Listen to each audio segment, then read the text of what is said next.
name is Serangi Nyer. I'm a junior at Skyline High School. And what did you think of the? Let's see, it's the Michigan Association of School Superintendents. Yeah.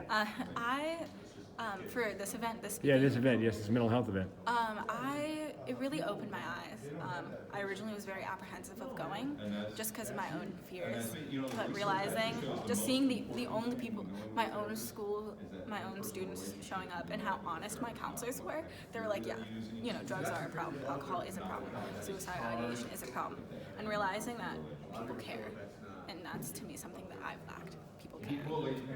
So, do you think we achieved our goals, bringing the digital tech initiative folks in and speaking?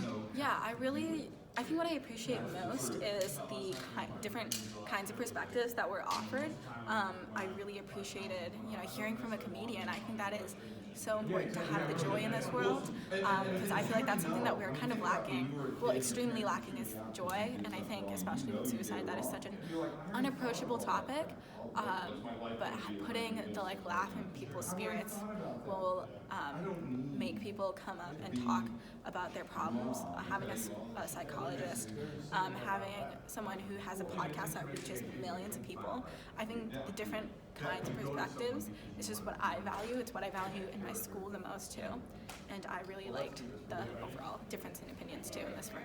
How about we had a young man who's 23, so he's sort of barely iGen. Do you think it was important to have somebody young who's a native user of the platforms, because everybody else is old? I wouldn't say old, just wiser. Thank you. I really appreciate it because I think that I think that generation, the young 20s, who aren't necessarily millennials, but are not necessarily my generation of Gen Z. Yeah. That they are just coming up there, just being able to vote. They are coming into the new positions. They are just becoming the new CEOs, entrepreneurs, people in our government. And I think that they have an idea of what we want, but they don't hold the same expectations or the same oh, everything is fine, or they don't have the idea that okay, I'm gonna die in 20 years. Most people who are in the very high positions, yes, they're gonna die in 20, 30 years. So they have some life to give, and they care a little bit more about it. That's why I really appreciate it so much. Would you recommend this group speaking to other conventions like this with the school superintendents? Yes, I highly recommend it.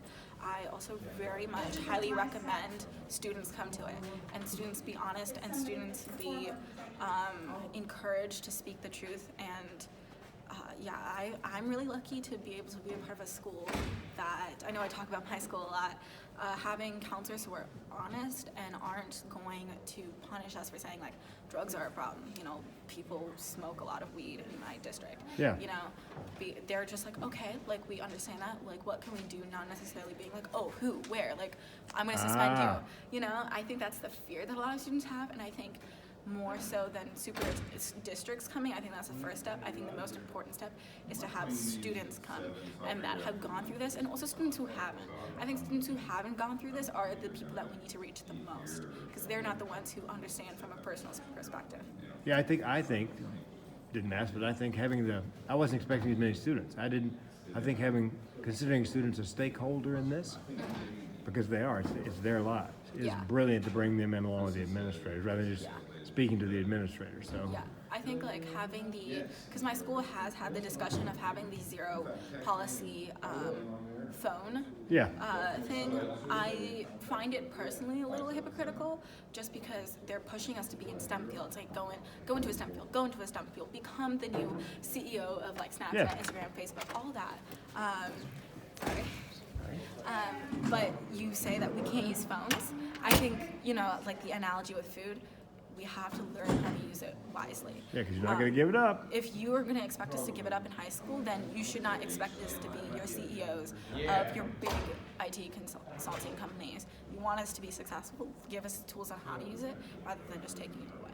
Perfect. And also, students are stubborn. If we want to use our phone, we're going to use our phone. I'm just being honest. Well, thanks very much. Thank you.